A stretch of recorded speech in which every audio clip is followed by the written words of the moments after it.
Good morning, y'all. Happy Monday. How's everyone doing? I'm trying to do everything one-handed because I'm holding Miss Chloe. Would y'all like to see Chloe this morning? I'm going to hide my face from the camera because I look awful. Let me see if we can get you on camera, Chloe. Let's see. Look. Say good morning, guys. Get her how cute. I gotta finish cutting her hair. Let me see if she will let me set her down, guys. She's been crying for Mark. He went to the store. Here, baby.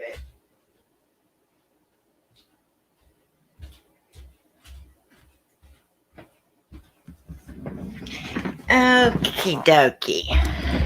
I hope everyone had a good weekend. Let me find my live chat. I got us some topics to talk about this morning. First, we're going to talk about Sarm Heslop because her friend gave an interview, her best friend.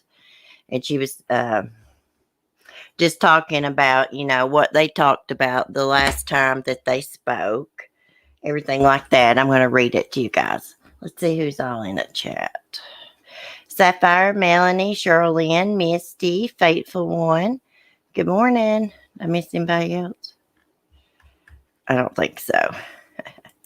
Chloe needs her hair finished up.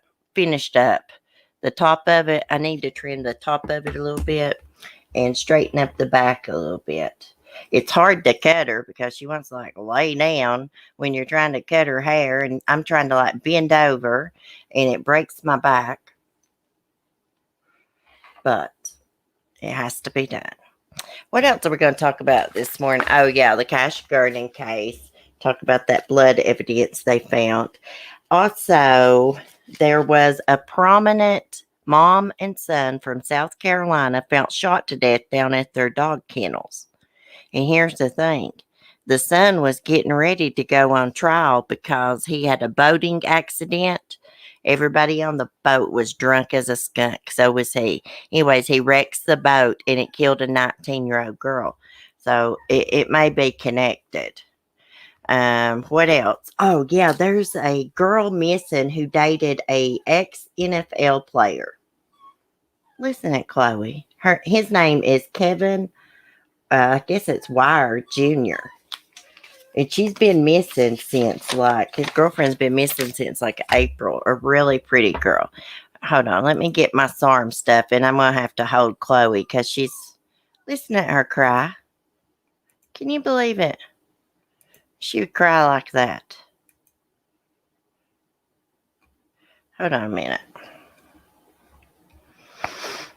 Okay. Race to find Sarm, best friend of Britt Sarm Heslop, who mysteriously vanished in the Caribbean, reveals the final thing she said to her. And guess what, guys? Ryan Bain is no longer in the Virgin Islands. I just found this out this morning. He is no longer in the Virgin Islands. Where the hell is he at? To go back to Michigan? He could be anywhere on that catamaran. Boy, he's really worried about his missing girlfriend, isn't he? Flees the island, won't let police on board to search. Okay. And also, I found out they were only moored in 11 feet of water. Hold on one sec. I'm going to have to get Chloe before I start. Oh, my goodness, sis. Now, come on. I told you he's going to the store. He'll be back. I took you outside and let you see he was gone. Calm down, sister. Okay, I got her in my arms again. So earlier this year, a British woman, Sarm Heslop, mysteriously vanished in the Caribbean from the catamaran she shared with her boyfriend. Fabulous speaks to her best friend about the desperate quest to find out what really happened that night. Kate Owen listened to the voice on the other end of the phone and felt panic rise inside her. She couldn't believe what she was hearing. Her best friend, Sarm Heslop, had been missing for 12 hours from the boat she lived on with her American boyfriend, Ryan Bain. It just didn't add up that she would disappear like that, Kate, 41 from Hampshire, tells Fabulous. Sarm has such a lust for life. She's open, funny, loving, adventurous, and the best friend that I could have wished for. I never thought that I'd be searching for her in a missing persons case. Sarm's disappearance on March 8, 2021, from a catamaran moored just off of the beautiful Caribbean island of St. John prompted a frantic search from desperate family and friends. The circumstances are so confused that the FBI, as well as the UK police forces, have been called in to help. Look how pretty it is there. If I'm not mistaken, that is actually the catamaran. The last contact Kate had with Sarm, who's originally from Hertfordshire, I probably didn't say that right, was on the evening of her disappearance. We spoke over text around 7 p.m., Kate says. We were just joking around, and she was her normal, upbeat self. The pair first met when they worked as cabin crew together in 2008. We hit it off immediately, Kate remembers. She was the best at making up silly games, and when we had time off, her drunken dancing was legendary. We soon became best friends, met each other's family, and would even spend Christmas and New Year's Eve together. We are like sisters. There's that weirdo, Ryan Bain. It was Sarm, 41, who introduced Kate to her fiance, Martin. And when the couple planned to cross the Atlantic by boat in December 2019, Sarm asked if she could come along too. Once they arrived in the Caribbean, they decided to island hop, sailing to Grenada in June 2020, which is where Sarm met 44-year-old Ryan Bain on Tinder. Originally from Michigan, he was living on his boat Siren Song with his dog, a Labrador named Hunter. Ryan and Sarm had several dates before becoming a couple, recalls Kate. Ryan seemed sweet, quietly spoken, and a bit reserved, but lots of fun. He'd often mimic Sarm's English accent, and they were always laughing and looked happy. I had absolutely no concerns. We spent many nights, just the four of us, including one on Siren Song. Here she's quoted as saying, Kate's quoted as saying, if she had fallen in, she would have been able to get out. She's a strong swimmer. Okay. After seeing After seeing out most of the pandemic lockdown in Grenada, in October, Sarm traveled to Malta, where she had friends to work in a call center and save some money. Then in January 2021, Ryan sailed Siren Song 400 miles north from Grenada to St. John, and Sarm flew back to reunite with him. They chartered the boat out to tourists, with Ryan captaining the yacht while Sarm did the cooking. The last time Sarm was seen, she was drinking with Ryan at the island's popular 420 to Center Bar in Cruz Bay on Sunday, March 7th, where witnesses have said they saw them drinking and looking happy. After spending almost 2 hours at the bar, the couple returned to the Siren Song in time for the 10 p.m. COVID curfew. But at 2:30 a.m., Virgin Islands police received a call from Ryan, telling them he had been woke up by the sound of the boat's anchor alarm, which is triggered when the vessel drifts. He told them Sarm wasn't anywhere on board, but that her passport, wallet, mobile phone were still there. He was instructed by the police to alert the U.S. Coast Guard immediately while they initiated a missing person search, but he didn't call them until 11:46 a.m. Once they had been notified 9 hours later, the U.S. Coast Guard searched the water around and out to sea from Siren Song, as well as the nearby islands. A Coast Guard helicopter joined the search, with a police spokesperson confirming the conditions were near perfect as far as visibility and sea state, but there were no signs of anyone in the water. Police and local volunteers conducted a land search using dogs and drones, which continued throughout the day until police confirmed that they had checked everywhere on the 20 square mile island. Meanwhile, that afternoon, the police and Coast Guard arrived to search the vessel, but Ryan Bain prevented them from conducting a full forensic search and wouldn't answer any questions on the advice of his lawyer.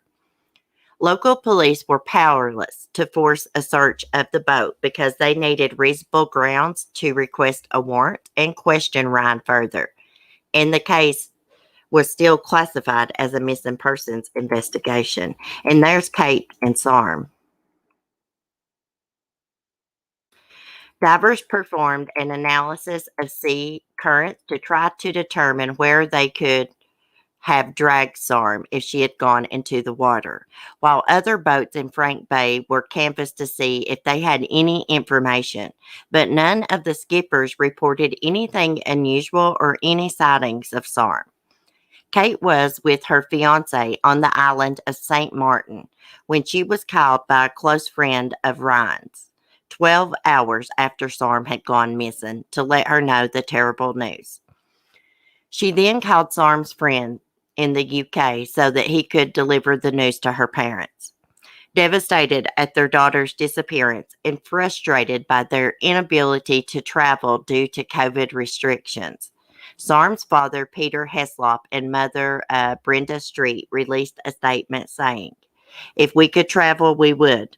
We want to be helping with the search, and we dream of being able to wrap our arms around our darling daughter." Friends, including Kate, set up a Find Sarm Heslop Facebook page, where a witness posted they had been walking their dog along Franks Bay at 1 a.m. on the night that Sarm went missing and had heard a scream. There are always noises in this place, and it could be from any one of the vessels nearby in the harbor, a spokesperson for the Virgin Islands Police Commissioner said. Kate questions what Ryan was doing in the 9 hours that Sarm was missing before he called the Coast Guard. "I know he was annoyed by the police and felt they weren't doing as much as they should have to find her. He told me over email the day after she went missing that he'd got himself a lawyer as he was feeling threatened by the Coast Guard and had followed the lawyer's advice not to speak to anyone. While he was waiting for the lawyer to arrive, I specifically asked him to speak to the police, and he replied that absolutely he would, but we're still waiting for him to do so. I've kept in contact, hoping he would open up to me, but he hasn't. He isn't in the Virgin Islands now and hasn't been since April. Police don't see him as a person of interest, so he didn't have to stay." Sarm is never far from Kate's thoughts. The first thing she does when she wakes up is to scour the internet for new leads. It's a natural reaction when grieving to want to blame someone, and that's the hardest part, she says. Should we be grieving when we don't know where she is? I don't know whether to talk about Sarm in the past or present tense. Bless her heart. Siren Song was only anchored in 11 feet of water, but there are rip currents in Frank Bay that could have quickly taken Sarm out into much deeper and more treacherous waters if she had fallen in. And the fact that Ryan told police he had been woken up by the anchor alarm could potentially be relevant to the state of the currents at the time. If he's telling the truth, he could have not been woken up by no damn anchor alarm. That could be a lie. But Kate doesn't believe Sarm fell into the water or decided to go for a swim in the dark. Look at that ugly weirdo, Ryan. It has emerged that Ryan has a previous conviction for domestic violence. Sarm's a really strong swimmer, she says. If she had fallen in, she would have been able to get herself back out quickly, and she wouldn't have gone in alone, especially not in the dark and after drinking.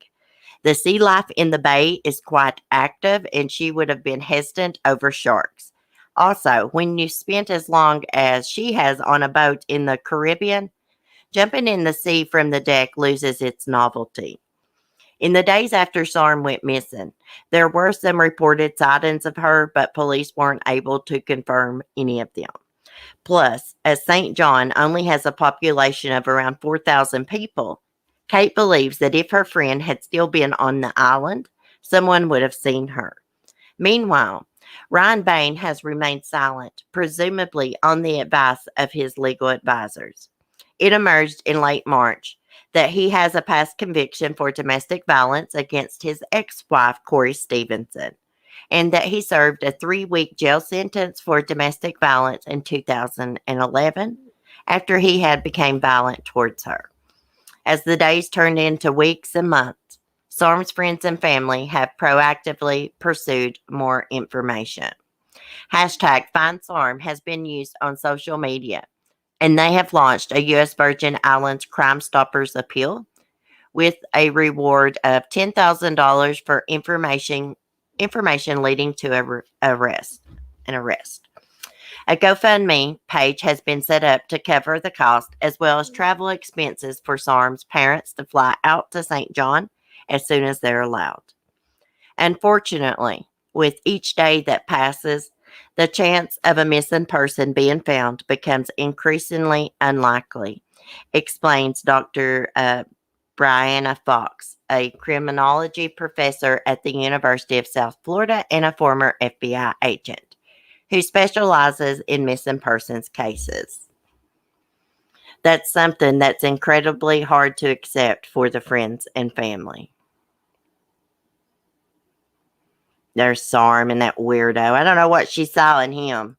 He's probably a smooth talker. Now, Kate was saying, he was reserved, but liked to have a good time. Yeah, he was on good behavior when he was around her friends, of course. Of course. That's the way they all are.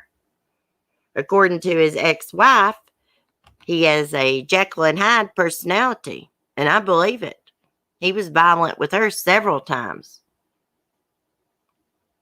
Hey, everybody, I missed in the chat. I was reading Alyssa, Miss Maggie, Gabby, Cheryl T., Faithful One, Cindy. Sorry, guys, if I missed you.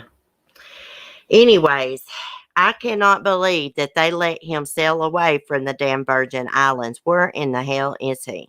Maybe they know where he's at. I don't know. Something's definitely up.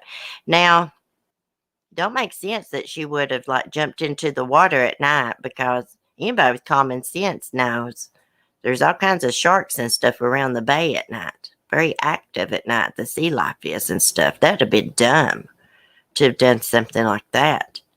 She didn't do that. But I started to say, if she fell in, it is a good possibility. Even a good swimmer could get carried out by those rip currents. And she did go outside, I believe, on the deck and smoke, but she didn't fall in. And I'd say that asshole did not wake up to no damn anchor alarm either. That's probably a lie. Can't prove it, but it's probably a lie. He had to come up with some kind of story. He did something to her, and he took her inland. I believe he took her inland somewhere. He knows in the ins and outs of all those islands. There's a few islands around there that's uninhabited. I believe just like a little tourist bar is on one of them. What is the people's name in blue? It's different. What is that? They are moderators on the channel. Is there something wrong with my text? Is that why mine's not highlighted in blue? No. If you're highlighted in blue, you have a wrench beside your name. It's a moderator. They can take out, delete trolls and stuff. And the ones in green are the channel members. Right? I believe. Let me go back and look. Yeah, Cindy's is highlighted in green. Now, the moderators that are channel members, theirs is just blue. Anyways. Yes, a moderator. A moderator can delete people in the chat if they're rude. Take out trolls and stuff. Share links. Hey, Kathy. Okay, so prayers for Sarm's family. I'd love to know where Ryan's at. Where in the hell did he go to? He's not too interested in helping finding Sarm. Now, according to her friend, I guess he felt like the Coast Guard was trying to accuse him of something. Can't blame him. I mean, he's got a bullshit story. I mean, the water's clear. If she'd have fell in, they would have found her. But anyways, that's why he's not talking to police. That's bullshit. Why didn't he let them on the boat? If nothing bad happened on the boat, why not let them do a forensic search? See, that right there says a lot to me. Especially, if you really did wake up and your partner's missing from a boat, wouldn't you do everything in your power to cooperate and help the Coast Guard or police? Yes, you would. What's he hiding? Was there some blood in there, some blood evidence, or what's he hiding? He's hiding something. Oh, I'm sorry, Chloe. I hit her in the face. I'm so sorry. Anyways, let's move on and talk about this weirdo Darian Brown here. Damn, I'm not live stream. I feel like I've not done true crime in so long, I don't remember how to do it. Oh, my goodness. Let's see. Let me find this article. So they now have said they have evidence that links him, besides the video of him taking cash from the bed. Now they have evidence that links him to murdering Cash. I know we talked about this a little bit on my porch chat yesterday, but I wanted to talk about it again. If he's still on the boat, I think they know exactly where he is. Yeah, they said he could go where he wants because he's not a suspect. You know good and well he is a damn suspect. He knows what happened to her. Here's what I think before we start talking about Cash. I think they probably were having a good time out at the bar. But according to his ex-wife, when he drinks, he becomes violent. And when they got back, if they even made it back, I do think they made it back to the catamaran. That's why he won't let them search it. They must have got in an argument. His Hyde personality must have came out. And he must have snapped and killed her. That's what I think. Because according to his ex-wife, when he would jump on her, the times that he did, he was drinking. Like one time they were coming home from a wedding. She asked for help with directions, I guess. She was driving. And anyways, that made him mad. When they got home, he jerked her out of the vehicle. She was still in her seatbelt. Slammed her to the ground, blowed up her nose, chipped her tooth. Everything. That's not the only time he's done something like that to her or did something like that to her. So, but anyway, she said he'd be real nice in front of people. He had that Jekyll and Hyde personality behind closed doors when nobody was around. I totally believe it. And that dog he has with him is his ex-wife's dog. Well, it's actually her daughter's dog. He took the dog. Yeah, he violated a restraining order, and the cops came to the house. Why he wasn't arrested, I don't know. But according to Corey, the dog Hunter ran out of the house, and they let Ryan take that dog. And he's had it ever since, sailing around the Caribbean. If she's being honest about that, that's what she said in an interview. So who knows? Let me look at his chat for a second.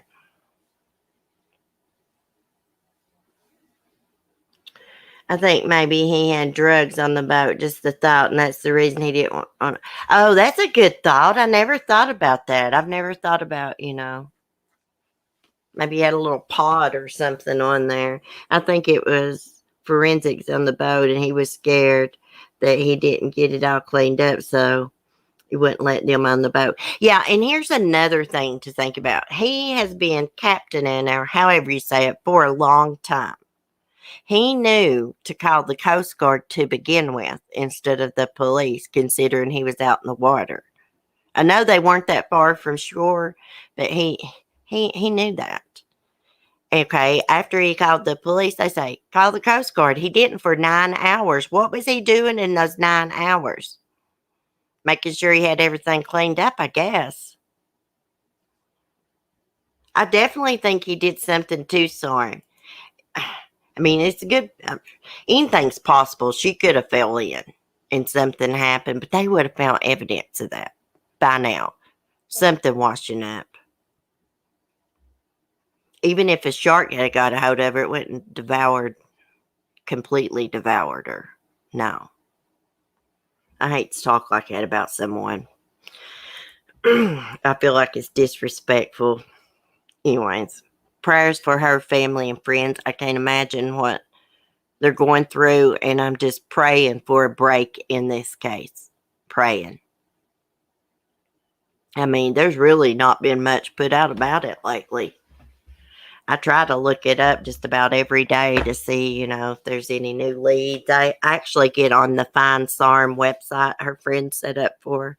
I was on there this morning looking. Okay, let's talk about Cash here. Blood evidence links Texas teen to killing 4-year-old Cash Gernon. Now, all these people that doubts that Darian Brown's in that video and stuff, I wish they'd shut the hell up, because here's some evidence. God, that kills me. Prosecutors claim a Texas teen accused of snatching a child from his bed before killing the boy and leaving his body on a Dallas street is linked to a crime by blood evidence. Blood from 4-year-old Cash Gernon was discovered on a hoodie, a pair of shoes, and a pair of sunglasses investigators found in suspect Darian Brown's room, according to local reports. Brown, 18, snuck into Cash's room on May 15th, grabbed him as the tot slept next to his twin brother before stabbing him to death. He then allegedly left the child's body. It says child's body clothed only in a pair of shorts out on the street, where it was later discovered by a jogger. Brown was initially arrested for kidnapping and burglary, but now faces a capital murder charge in Cash's death. Okay, so he's being held on a $1.1 million bond, over $1 million bond. I can't say it. I'm bad with numbers. I've seen a lot of people like, oh my God, that's not him in the video when he comes back for little Carter. That's not him in the video. Bull crap. Get some glasses. It is him in the video. And now here's some evidence linking him to Cash's murder. We know he took him from the bed. Now we know for a fact that he murdered him. How else would he have Cash's blood on his clothes and stuff? I think he may have went home and got cleaned up before he came back the second time at daylight. And I do believe he was going to try to take that little Carter. But he got spooked. It was daylight. Carter must have made a little move or something. Anyways, he got spooked and he left, thank God. And back in February, he tried to take a man's granddaughter. I mean, he was just looking for kids to kill. Little Cash and Carter should have never been in that house to begin with. But they were. Unfortunately, they were. It just kills me. And people come up with all these wild conspiracy theories. Oh, my goodness. And sadly, all this happened in another country. Usually when things happen, the police never investigate and find somebody guilty. So sad. I know it.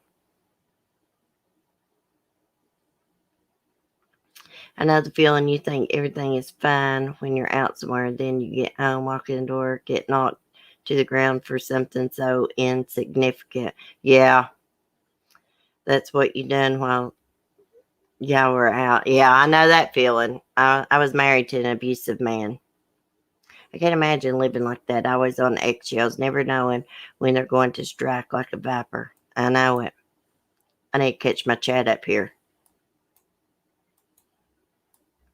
Abusive people, they find any excuse in the book just to beat on you or be abusive. It makes them feel better about themselves because really, these abusers, they're cowards. Inside of them, they know they're cowards and pieces of crap, and they feel weak. They know they're pieces of crap. So let me tell you, they know it. But anyways, when they beat on something or be mean to something that's weaker than them, it makes them feel powerful, makes them feel better about themselves. Try and explain all that blood evidence on his clothes and in his room. Exactly. Hey, some of these people will be saying somebody set him up. Somebody snuck in there and put blood on it. Wait and see. They come up with the wildest things. I knew when I saw the video it was him. I mean, you could tell by his hair and you can just tell by his appearance who it was. Even though he had that like little mask on, you could still tell. He was looking for kids to murder. He wasn't looking for adults to murder because an adult could kick his ass. He's just a little old skinny punk. He wanted to kill something weaker than him that couldn't fight back. He's deranged. He's a deranged person.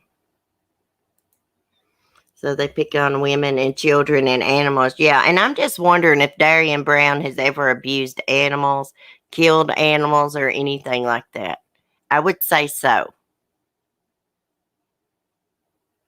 Crap, they got surveillance footage of him around the neighborhoods trying to get in people's vehicles, peeping through their fences. Little freaking weirdo. Telling you, he's got something serious wrong with him. I could tell on that video the first time I watched it. I was like, what is wrong with him? I thought he was talking on the phone. I really did. He had his hand like up to his ear face, but he wasn't talking on the phone. And I was like, oh my God, the way he's doing his hands up around his face or something, he's got something seriously, seriously wrong with him, warped in his brain.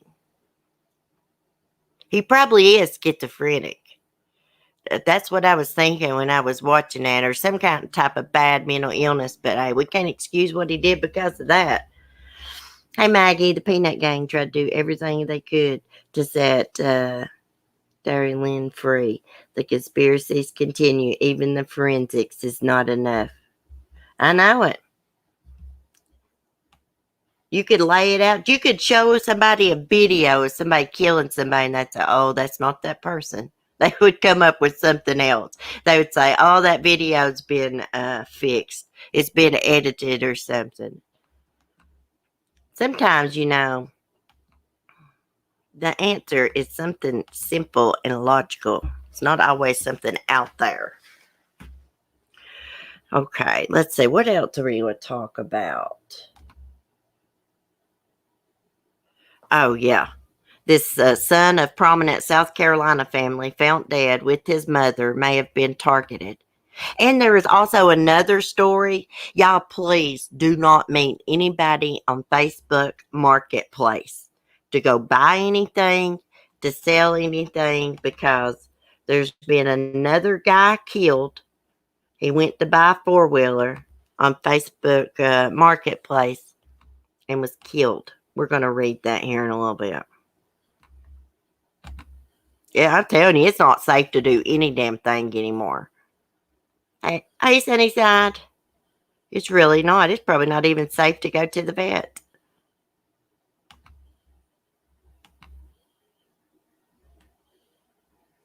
Okay. I remember reading about this when this young man was charged with this. So he was out drunk on a boat having a party with some friends, and he wrecked the boat and he killed a young lady. And he was getting ready to go to trial for that. He was in some serious trouble. Now, all of a sudden, him and his mom are found shot to death at their dog kennels outside. Let me read this. As police in South Carolina investigate the shooting deaths of a mother and son, investigators are exploring the possibility that the son was the intended target and the mother was collateral damage. On Monday, the bodies of 22-year-old Paul Murdaugh, I think that's how you say it, and his mother, 52-year-old Maggie Murdaugh, were reportedly found at the family's hunting lodge. Authorities believe the shootings occurred between 9 and 9:30 p.m. The Murdaughs are a prominent family in South Carolina who have long been part of the state's legal community. Am I saying that right? Murdaugh daughter. Yeah, it's like Murdaugh. Alex Murdaugh, Paul's father and Maggie's husband, is an attorney at a powerful law firm that bears the family's name. The firm was founded in 1910 by Randolph Murdaugh. Okay, so there is the girl that was killed in the boating accident. 2.5 years after the Murdaugh family was thrust into the spotlight after a boat crash killed 19-year-old Mallory Beach, Paul Murdaugh and his mother Maggie were found shot to death. She's a pretty young lady. Alex reportedly discovered the bodies near a dog kennel and has said he was not at home at the time of the killings. Paul appeared to have been shot in the upper body and head with a shotgun, and Maggie appeared to have been killed with an assault rifle. Among other lines of inquiry, authorities are reportedly investigating whether Paul was the primary focus of whoever pulled the trigger. At the time of the slayings, Paul was facing legal problems in connection with the death of a young woman. He was charged with 3 felony counts of boating under the influence after a boat crash in February 2019 killed 19-year-old Mallory Beach and injured others. Investigators said people on the boat were grossly intoxicated. Paul pleaded not guilty, and the charges were eventually dropped, but a lawsuit remains pending. In a written statement, the Beach family, who are the plaintiffs in the civil suit, expressed sympathy for the Murdaughs. Having suffered the devastating loss of their own daughter, the family prays that the Murdaughs can find some level of peace from this tragic loss, the statement reads. They would like the family and the community to know that their thoughts and continued prayers are with the Murdaughs. Randolph Murdaugh III, Paul's grandfather, died this week, 3 days after the killings from apparent natural causes at 81 years old. Wow. I wonder if someone targeted him to pay him back for wrecking that boat and killing Mallory Beach. Maybe one of the people that he injured wanted him dead. Who knows? I'm going to keep following this because it's interesting. Let's see what else is going on. Prayers for that family. I guess I pronounced the name right. It was spelled like daughter. It's like Murdaugh. Let's see what else is going on here.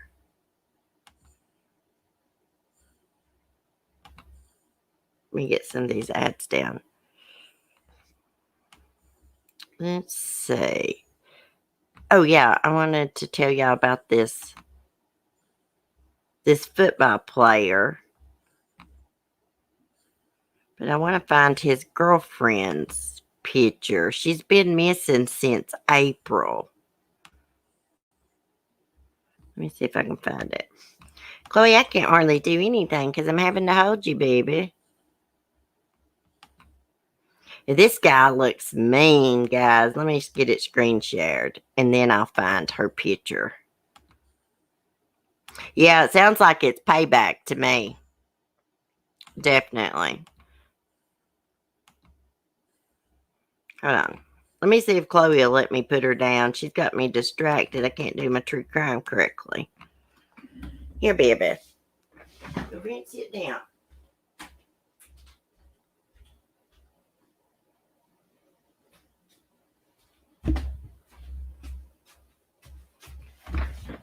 She might be over crying now. She cries for Mark when he leaves. I don't know why I'm the one that takes care of her. And she likes him better than me, and I'm the one that takes care of her. Okay, ex-NFL player arrested on unrelated charges as girlfriend remains missing. Let's see if it's got her picture in here. No, but I have another article that does. A former NFL player's girlfriend's been missing since April, was arrested Friday on unrelated charges as investigators seek to question him about the woman's disappearance. Kevin Wire Jr., 40, a former tight end for the San Francisco 49ers, was apprehended by the U.S. Marshals Gulf Coast Regional Fugitive Task Force on Friday in Texas for allegedly failing to report for bond supervision. The alleged violation is connected to previous drug and guns charges. Okay, Wire did not appear for bond supervision hearings in April and in May. Authorities took him into custody at a shopping center in Spring, Texas, north of Houston. Police said Wire's girlfriend, 29-year-old Taylor Pomosky, was last seen at a house party on April 26, where the two reportedly got into a heated argument. Hold on, Chloe. Homicide detectives have been assigned to the case and believe foul play may be involved. Really, Sissy?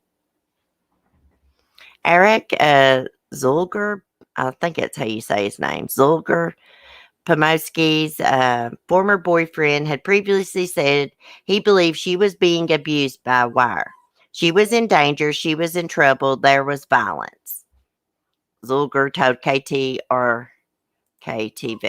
Let's click on this and see if we can find that interview with them.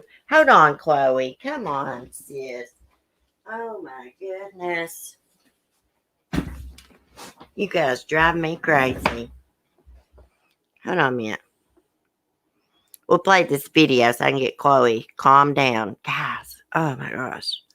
Y'all see what I had to deal with?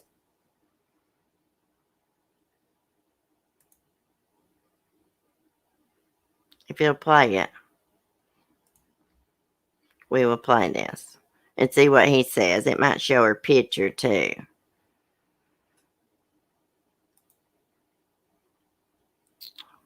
Let me get it.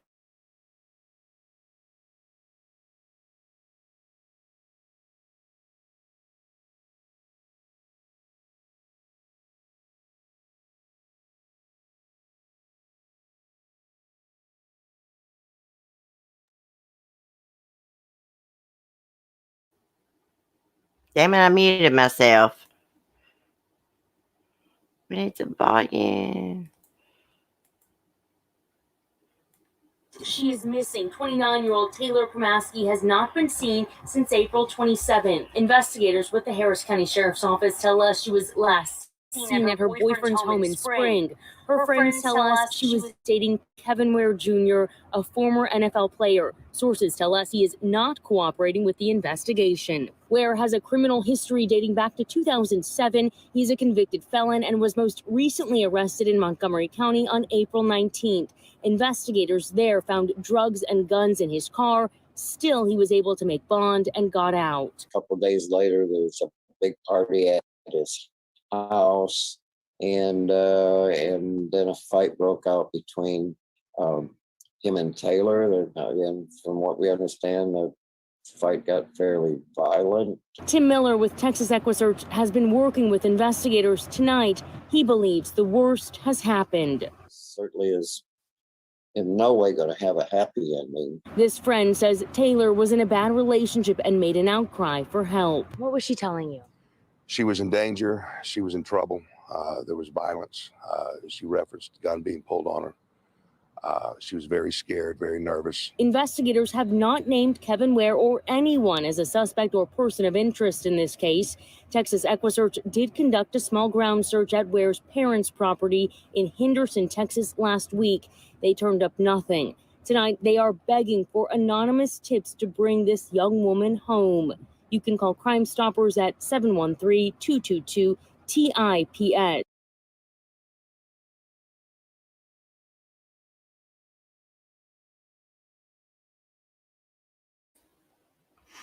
Well, When Tim Miller says it's not going to be a good outcome, you best believe it. He knows what he's talking about. He's been doing this for a long time. He does look scary. He looks scary as hell. Can you imagine him coming at you? I mean, us women I'm talking about, even men, can you imagine that big old guy coming after you? Did you see them big arms? He was what, a linebacker, I believe it said. We're going to keep following this and see what happens with it. I didn't even know. That's the first I'd heard about her missing. I seen it last night. And I got to reading about it. He definitely did something to her. You best believe that. Definitely did something to her, unfortunately. I hope I'm wrong. She could be hiding out somewhere from him, but I doubt it. I seriously doubt she is. Chloe, would you please calm down a minute? You're sitting in my chair. Trending now. Shanann Bella Celeste Watts autopsy. Read in full here. What do they show? Why is that trending on Crime Online right now? That's an old article. Boy, they just keep on running that case into the ground, don't they? Let's see what else. Did y'all see where that mom in Brooklyn threw her kids out the window? We're going to read about it. There's really nothing to show, so I'm not going to screen share. Chloe, calm down. We will eat popsicles in a little bit. Goodness gracious. A Brooklyn mother reportedly threw her infant daughter and 2-year-old son out a second-story window Saturday morning, then jumped out herself and tried to further hurt the children. A neighbor hopped a fence, wrestled the 4-week-old girl away from the mother as she banged the baby's head on the concrete.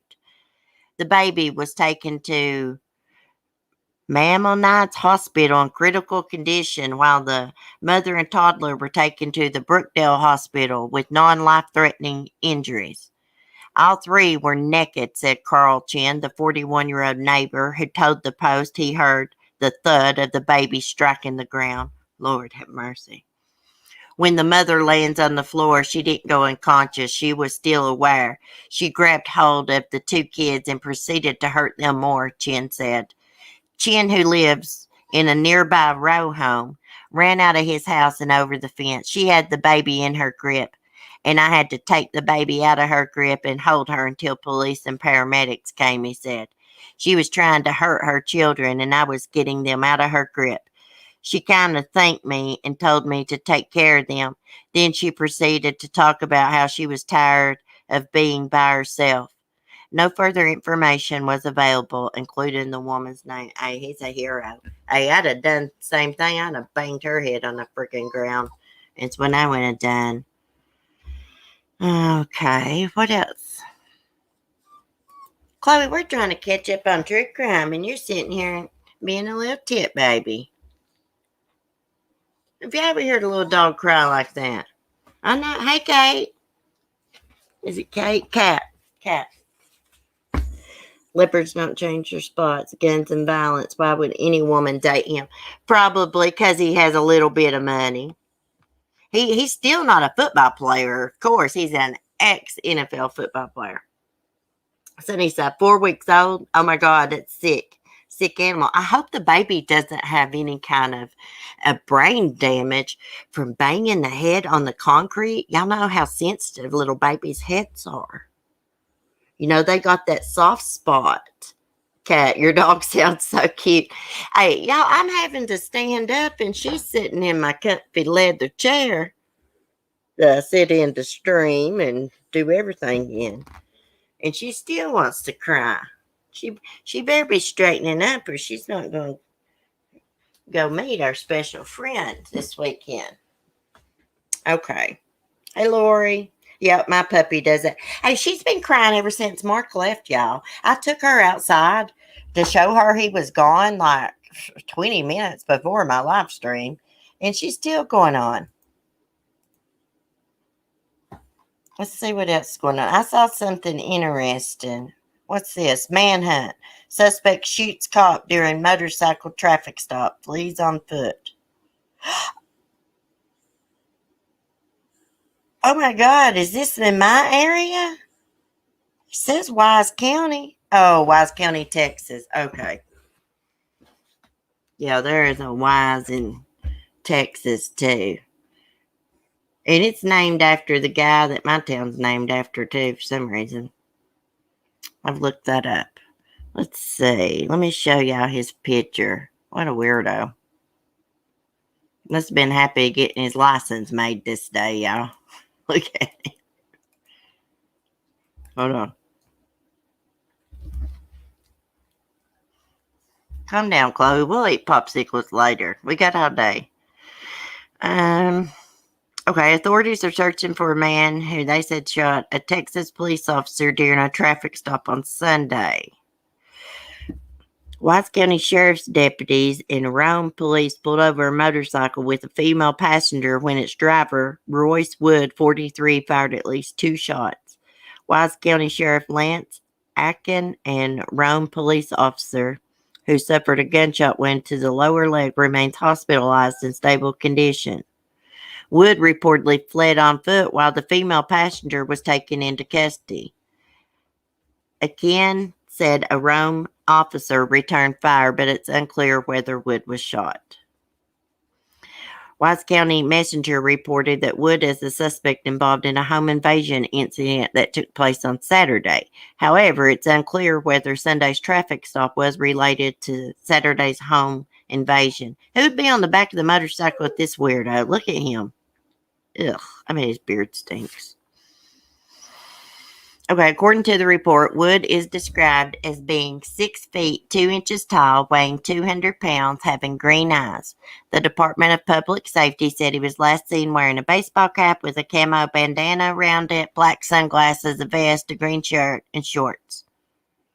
Anyone with information regarding his whereabouts is urged to call the Wise County Sheriff's Department 940-627-5971.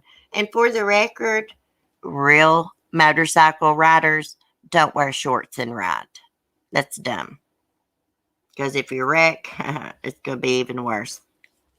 Road rash. Chloe. Every time I stop petting her, guys, she starts whining. I might have to get off here in a minute. Get her situated. Every time I get a free moment and try to do something, I can't do it. I want to see what else is going on. This has been a boring stream because I couldn't find really anything too interesting. Gosh, look how mean that guy looks. I can't get over that. Oh, the Joe Clyde Daniels. We could read about that.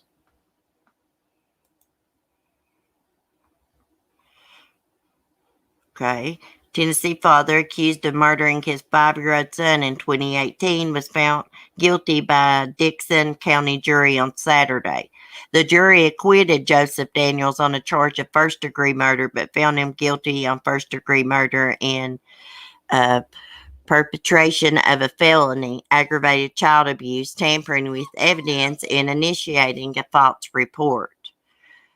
The body of little Joe Clyde Daniels, who had autism, has not been found, but Tennessee Bureau of Investigation agents said they are still actively searching for him. Joseph Daniels called 911 on April 4, 2018 and told the dispatchers his son had disappeared from their home. After 2 days of intense searching for the boy, TBI announced that Daniels had admitted killing his son. Daniels later recanted the confession.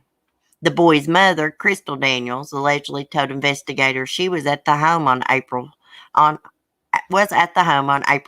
when her husband allegedly beat Joe Clyde to death. She has been charged with aggravated child neglect for failing to protect Joe Clyde. News Channel 5 spoke with Crystal Daniels during her husband's trial, and she said that she didn't believe he killed the boy. The trial date has not been set for her. She's being held on a $1 million bail.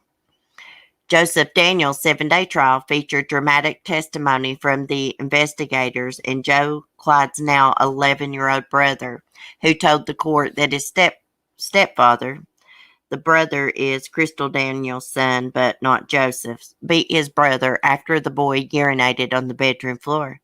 He probably urinated on the floor. Like kids will pee on themselves when they're scared and stuff. Later, he said he watched his stepfather carry Joe Clyde's body down the road. When he returned, he told the boy his brother had run away. Defense attorney Jake Lockhart, who presented no witnesses, told Fox 17 after the jury's verdict that he had realized what the verdict was going to be, then I would have presented more proof. Well, citing errors, he said he would appeal. Oh, they always got errors. Do your job, buddy. You should have presented. You only get one chance at trial. You should have presented all the damn witnesses that you needed. Let's see what News Channel 5 is going on with. Chloe, please calm down. Every time I stop petting her. Let's see what this video is going to play. Hold on a minute. I'll have to re-screen share.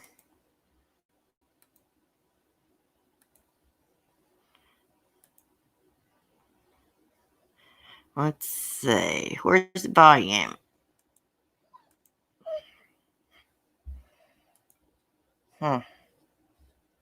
I'm clicking. Calm down, Chloe. We are trying to play a video here. And will stand trial next, and she says though she will not testify. However, Crystal is talking.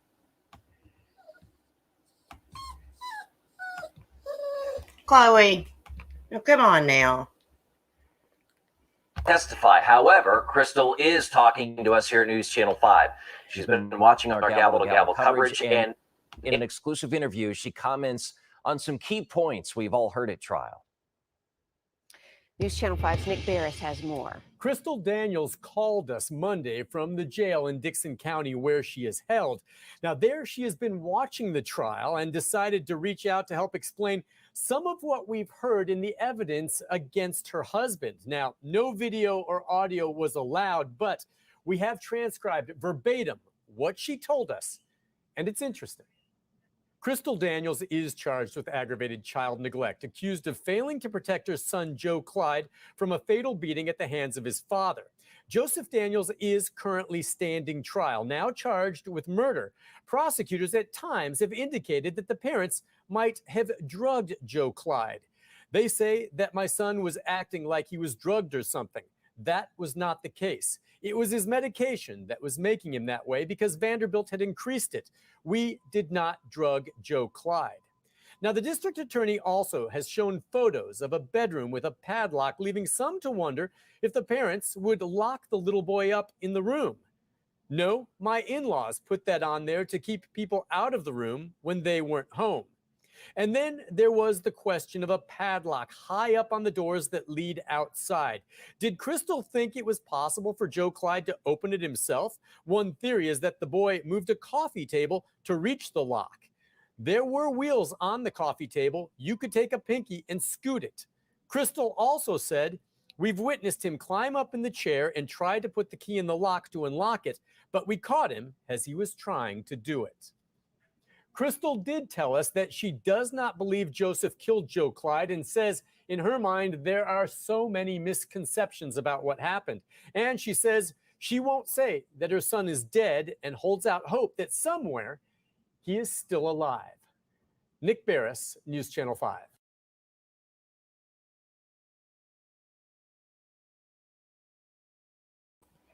She looks like a mean one, don't she, guys? Goodness gracious. She looks as mean as that NFL football player. Lord have mercy. She could be a damn linebacker herself. Creepy crawlies in his beard, I know it. Hey, RNA. Did you say I bet his beard stinks? Oh, yeah, that guy that shot that cop on the motorcycle? Yeah, I said, I bet his beard stinks. Oh, my goodness. Lord, y'all, this has been a terrible stream. I'm sorry. I'm sorry, Chloe. I've been off my game this morning, but Chloe, she's been a whimpering and a crying the whole freaking time. Every time I stop petting her, putting her down, she starts crying and whimpering. I know what she's wanting. She's wanting a popsicle. That's what she's wanting. She's wanting a grape popsicle. That's why she keeps crying. Or now you crack me up. Oh, sometimes I crack myself up. Oh, goodness. Well, guys, I guess that's all the true crime I'm going to do this morning.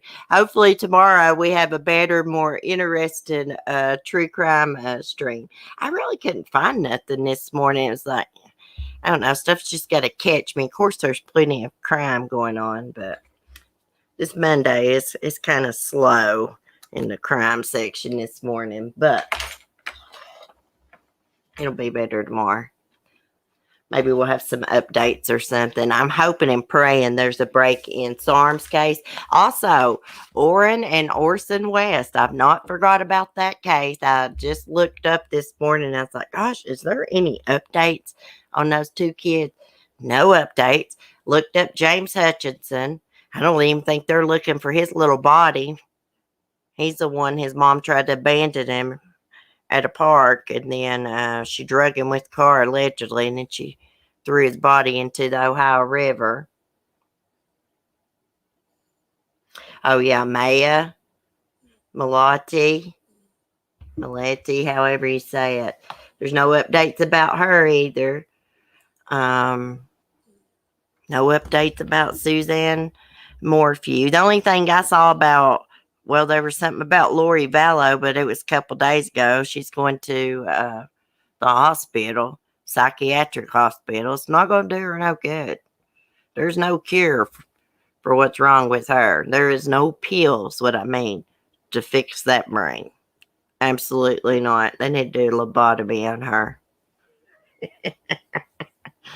I know that's mean. They really do. They just need to. Hey, she wants to talk about people being zombies. They need to do a lobotomy on her and make that bitch a zombie.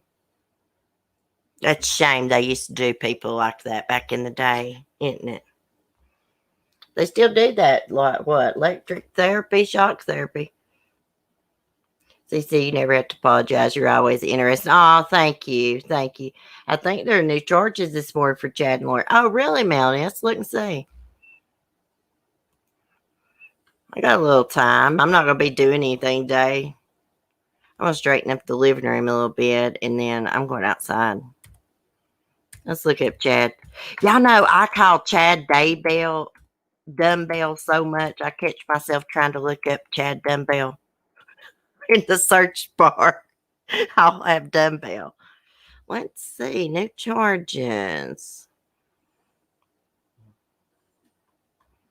No, let me get on Google. I don't like this Bing search on my laptop. Hold on a minute, Chloe. I'm not going to pet you for a minute, so don't freak out. I did watch that Jennifer Doulos movie. I was saying that yesterday on my porch chat. It was okay. I mean, it was pretty accurate to what we know happened, based on the arrest affidavits and stuff. But I just think they should have waited to see what comes with Michelle Troconis' trial and Kit Malwini. See what happens with that. They should have waited. It's my opinion. They basically just ended the movie right after Fotis' suicide, after the part, where he gets in the vehicle and tries to kill himself with carbon monoxide. I don't see anything about any new charges. Let's see. Let me get on East Idaho News. That's the place to look when you want to know about these two weirdos.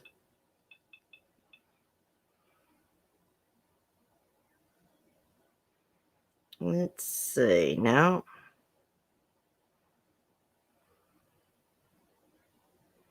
I don't see anything. What's the charges supposed to be, I wonder? Oh, the only thing I could think it would be is charging her for Charles Vallow's murder.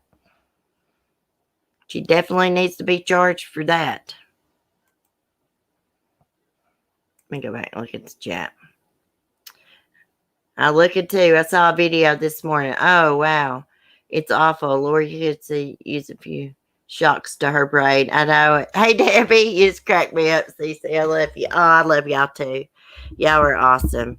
Like I have done YouTube so long now that when I don't do YouTube, I feel weird because it's a part of my life. It is.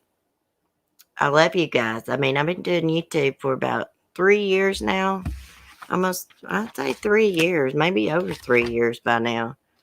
So, but when I miss doing my true crime for a few days and then I go back to doing my morning streams, I'm off my game a little bit.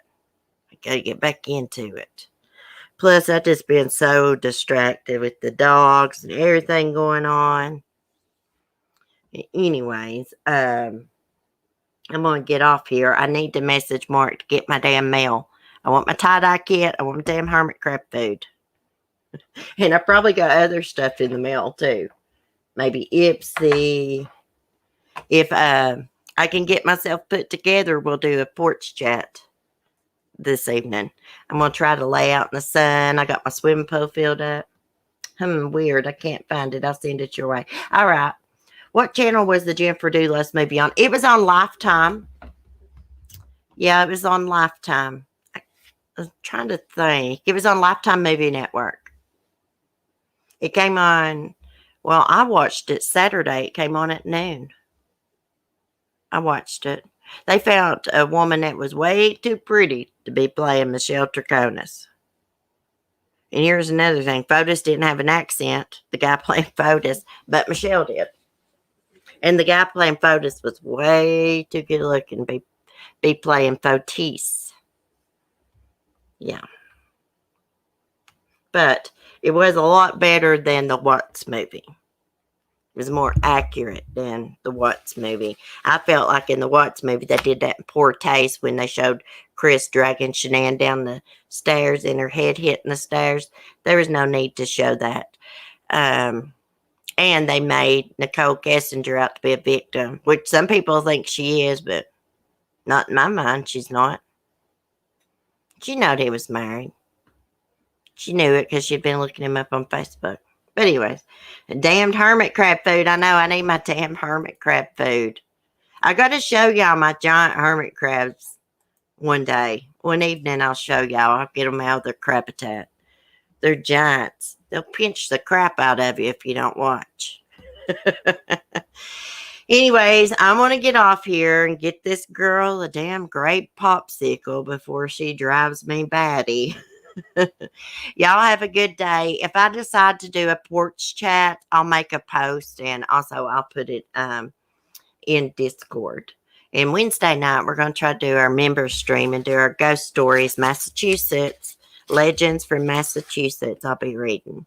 Anyways, y'all have a great day. Thanks for your support. Be safe, be kind, and peace. Chloe's going to get her damn popsicle now.